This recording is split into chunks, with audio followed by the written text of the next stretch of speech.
An Islamic State module that was plotting strikes across the Deccan Plateau has been busted. An Islamic State terrorist identified as Shahjahan was arrested in Turkey. He was deported. He's made some shocking revelations. He said that Islamic State is planning to target VHP leaders, BJP leaders and also foreign nationals, tourists in Kerala, in Karnataka and in Tamil Nadu. The Delhi police is also carrying out raids across several parts of the city for sleeper cells.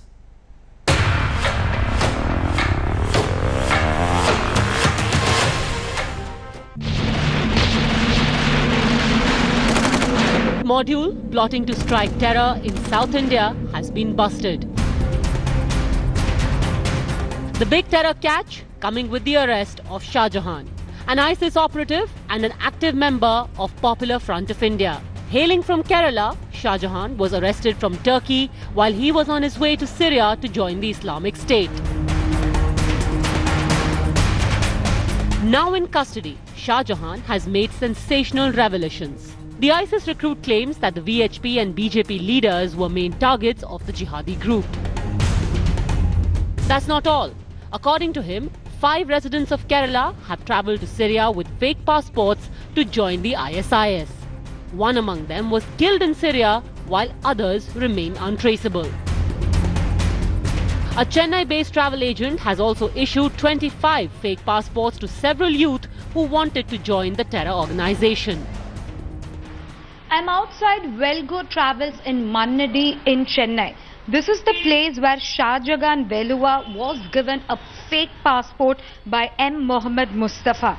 Police had got a tip-off after arresting Shahjahan, who wanted to join in the banned Islamic State. He was on his way to Syria and he had obtained his passport from this particular office. It's a fake passport which had the address from Chindadri Pet here in Chennai. Shahjahan's arrest is a clear warning about the IS spreading its terror tentacles in India. The ISIS footprint seems to be spreading across the country. With the latest module bust in Tamil Nadu and Kerala, the big question is India ready to tackle the ISIS threat? With Arvind Oja and camera person Prabir Biswas in Delhi, this is Ilma Hassan for India Today. Joining me now on the broadcast is Vikram Singh, former Director General of Uttar Pradesh Police. Sir, the suspected Islamic State terrorist deported from Turkey, Shahjahan, claims there are another 5 like him who travelled from Kerala to Turkey to Syria to fight for the Islamic State. How serious is the problem of the Islamic State in India? Mr. Gaurav, it should surprise you and me. It is indeed a tip of the iceberg and a part of a much larger problem. And we need to address it. We have been in the denial mode for a very long time. You may recall that the first time when the ISIS flag surfaced in Kashmir, the then Chief Minister said, no, they are not ISIS flags, they are local flags. And thereafter, the rest is history. That case after case has emerged all across the country. And yes, this is the tip of the iceberg. Okay. So this is just the tip of the iceberg. But the fact that they had access to passport, perhaps fake passport, they did manage to dodge immigration. They got to Turkey. Some of them got to Syria and are still fighting for what remains of the Islamic State. Does this at any level, Mr. Vikram Singh, indicate laxity on the part of our authorities or, more sinister, complicity? I would say so. You have travelled abroad many times. I have travelled abroad many times. Is it so simple as to go across the immigration unless there is total complicity? And I would say complicity plus casual conduct or corruption, or all the 3 rolled into one. This is responsible for all of them going across to Syria and Afghanistan. Okay, but Islamic State modules have been busted in Maharashtra, they've been busted in Kerala, in Karnataka, in Andhra Pradesh, Telangana, even Bengal. Yet we continue to maintain that this isn't a major problem in India. So are we in denial mode, or it isn't really such a serious problem? This would be living in a fool's paradise if I were to say that ISIS does not have any hold in India. Look what happened in Lucknow 18th of March. You had a full-fledged encounter. Look what happened in Hyderabad. Look what happened in Syria and Afghanistan. How can anyone be in denial mode? It is good to acknowledge a problem and to address it.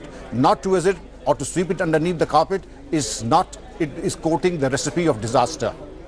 So do we need a central policy to deal with this issue, sir? Are states on board? Does the centre have a policy on how to stem the rot? Modules have been busted pan-India, and I would say that the ecosystem in which radicalization happens, Wahhabism happens, that has to be set right. That requires a course correction, and in the course correction, what is required? The imams have to be on our side, the families have to be on our side, the best practices the world over, like that of Singapore, that the de-radicalization of the youth will have to be structured, monitored and implemented. The imams have to be on our side, and those who vociferously say that they will stand for them and they will fight their cases in the court of law, they will have to be dealt with very firmly, with a firm hand and an iron hand. Therefore, an ecosystem, the carrot and the stick, the carrot has to be obvious, the stick has to be concealed. Okay, but across the country, sir, have any concrete steps been taken whatsoever? Are there lessons that one state can learn from the other? There are two states that have taken very good steps. UP is one, and they are reaching out to the youth. Kerala also, I would say, has done excellent work in this, and pioneering work has been done that goes by the name of Operation Pigeon, and I think that needs to be replicated all over the country. We can also send officers and study from Singapore. Jessica Stern, in her masterpiece ISIS, has mentioned what is radicalization and what is de-radicalization, and we need to study it in detail and implement in spirit and letter in India. Mr. Vikram Singh, for the moment, many thanks for joining me. There is enemy at the gates. There is the enemy within. We cannot be like an ostrich and bury our head in sand. From Kerala, let me quickly take you to Jammu and Kashmir, where Pakistani terrorist Abu Dujana was yesterday gunned down by security forces. But there are several other category A++ terrorists still out there, spreading terror across the valley. India today has accessed the list of the most wanted terrorists in Jammu and Kashmir. The army has a hit list in place, and there is a time frame to eliminate the top leadership of terror groups in the valley, mostly now in South and Central Kashmir. For example, the man you see on your television screen, Zakir Musa, who's reportedly now started the Al-Qaeda network, or Riaz Naiku of the Hizbul Mujahideen. They feature on top of this list. Other terrorists on this list include Lashkar-e-Taiba's Zinatul Islam, Wasim and Huzaifa. Abu Hamas of Jaish-e-Mohammed also is a part of this list. Security forces insist the countdown has started. If these terrorists continue to wield the gun, their time is running out.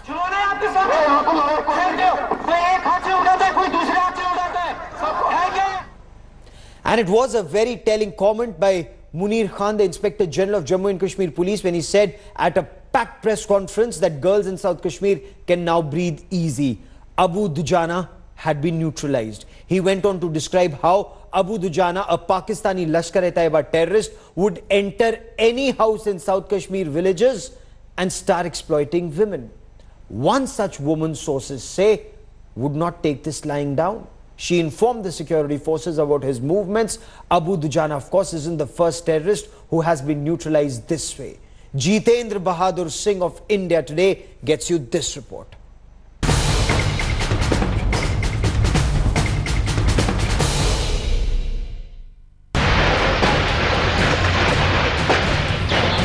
First, terrorist Burhan Wani, then terrorist Sabzar Ahmed,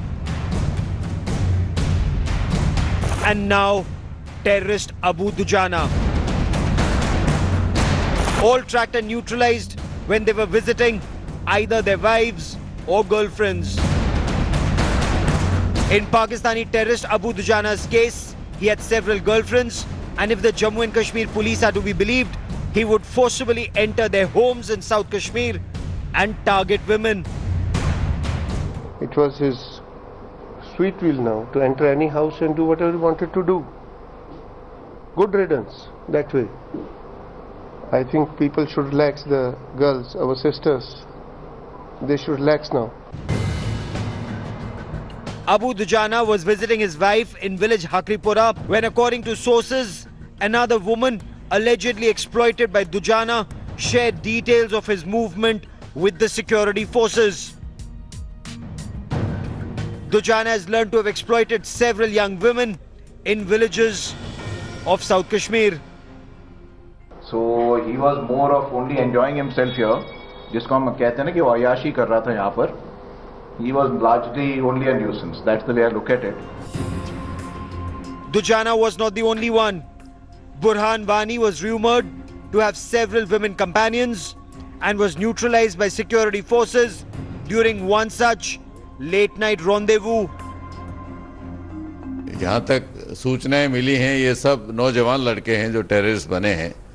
सबका image है इनका, और तो लड़कियां Impress हो जाती हैं, तो कई लड़कियों से इनके संपर्क रहते हैं. Terrorists use social media to circulate images and videos with weapons to impress girls. They also try and create a Robin Hood-like image, claiming they help the local people. But as surrendered terrorist Danish Ahmed told his interrogators, their aim of picking up the gun is not azadi, but to impress girls.